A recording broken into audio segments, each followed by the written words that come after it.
Assalamualaikum warahmatullahi wabarakatuh. Perkenalkan, saya Jamila Safira dari Fakultas Psikologi Universitas Abdul Pekanbaru. Dari sini saya akan menjelaskan di mana judul saya, yaitu membangun upaya surabaya lewat kepemimpinan transformasional.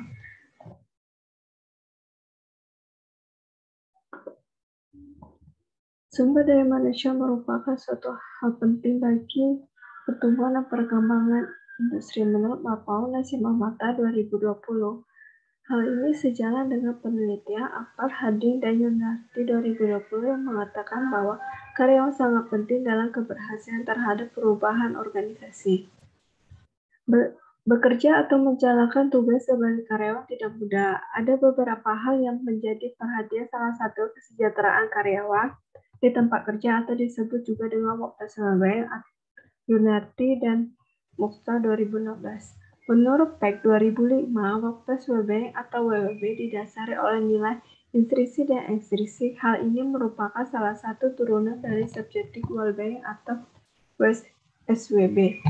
Menurut Kurnia Dewi 2016, WWB merupakan suatu perasaan sejahtera yang diterima karyawan dari pekerjaan yang dilakukan dan berkaitan dengan perasaan karyawan secara umum atau core-effect.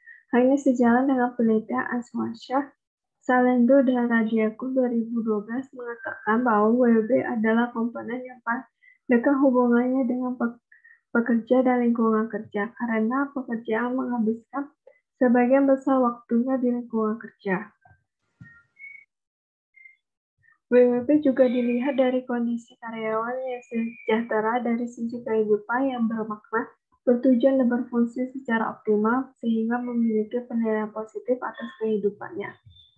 Menurut Tanujaya 2014, Yunarti dan Mukhtar 2016 mengatakan bahwa WWB dapat dipengaruhi oleh gaya kepemimpinan transformasional. Hal ini sejalan dengan penelitian Dayanti, Sardina, dan Fitri 2019. Gaya kepemimpinan transformasional merupakan hal yang sangat penting bagi karyawan, di mana pemimpin memiliki kemampuan untuk mempengaruhi suatu kelompok demi mencapai suatu tujuan, menumbuhkan rasa kepercayaan diri, kesetiaan dalam bekerja, rasa hormat terhadap pemimpin, serta memberikan motivasi kepada karyawan sehingga hal tersebut dapat berpengaruh terhadap WWB. Menurut Ruri dan Afrodita 2020. Dengan demikian, WWB pada karyawan penting untuk diperhatikan karena karyawan menghabiskan sepertiga waktunya dengan bekerja di tempat kerja, maka dari itu karyawan membutuhkan suatu kesejahteraan sehingga gaya kepemimpinan transformasional berpengaruh terhadap workplace well-being atau WWB. Tujuan yang ingin dicapai dalam penelitian ini yaitu untuk mengetahui hubungan antara gaya kepemimpinan transformasional dengan workplace well-being pada karyawan perusahaan daerah air minum atau PDAM Tirta Siap Kota Pekanbaru. Metode pada penelitian ini yaitu populasi pada penelitian ini terdapat pada karyawan yang bekerja di perusahaan PDAM daerah air minum atau PDAM Tirta Siap Kota Pekanbaru sebanyak 100 orang dengan menggunakan teknik sampling jenuh. Metode pengumpulan data pada penelitian ini yaitu menggunakan skala gaya kepemimpinan transformasional dan skala workplace well-being dengan menggunakan metode skala Likert. Diskusi pada penelitian ini yaitu berdasarkan hasil dari perhitungan uji hipotesis, terdapat hubungan yang positif antara gaya kepemimpinan transformasional dengan WWB pada karyawan PDAM Tirta Siap Kota Pekanbaru. Artinya, semakin tinggi gaya kepemimpinan transformasional, maka semakin tinggi workplace well-being pada karyawan. Sebaliknya, semakin rendah gaya kepemimpinan transformasional, maka semakin rendah pula WWB. Temuan ini sejalan dengan penelitian Jena, Radan, dan Roshi 2017, Zaratika 2017, Mio, dan Cayo 2019. Secayo 2019 mengatakan bahwa pemimpin yang teladan dan menunjukkan perilaku yang baik akan membuat karyawan memiliki pandangan positif dan menemukan hal yang benar. Pemimpin juga memotivasi karyawan supaya memiliki visi yang jelas, menarik, sehingga menunjukkan harapan yang tinggi dan pencapai. Hasil penelitian bukti 2017 yang mengatakan bahwa karyawan yang merasa sejahtera atau WWB akan tetap bertahan pada perusahaan tempatnya bekerja.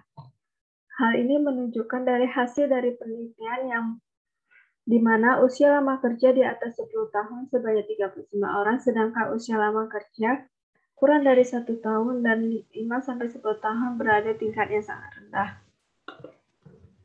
Menurut Faragher dan Cooper 2021 mendefinisikan bahwa kepemimpinan adalah salah satu dari 4 isu di dalam pekerjaan yang penting untuk kesejahteraan pekerja. Berdasarkan hasil penelitian ini, nilai empirik dan hipotetis dari skala gaya kepemimpinan transformasional didapat dari hasil MEA empirik lebih besar daripada MEA hipotetik, yang artinya tingkat gaya kepemimpinan transformasional yang memiliki subjek yaitu cenderung tinggi, dan hal ini sejalan dengan penelitian Radianto dan Zuraida 2020.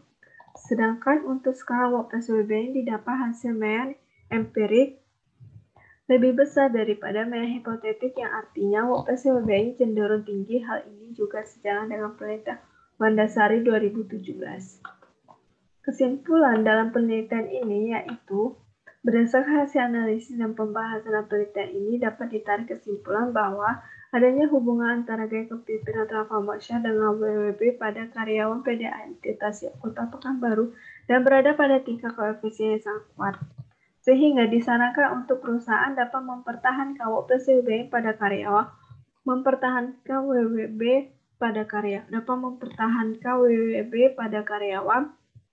dengan cara terus meningkatkan fasilitas di perusahaan, mempertahankan gaji karyawan, dan pemimpin terus memberikan gambaran tentang gaya kepemimpinan transformasional kepada seluruh karyawan, dan bagi karyawan dapat mempertahankan WWB dengan cara karyawan ikut serta dalam kegiatan yang di perusahaan, baik itu kegiatan rutin maupun kegiatan tidak rutin, agar karyawan lebih dekat lagi antara karyawan lain dengan pimpinannya.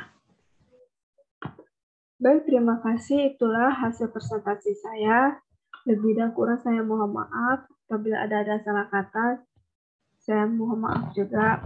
Saya akhiri. Wassalamualaikum warahmatullahi wabarakatuh.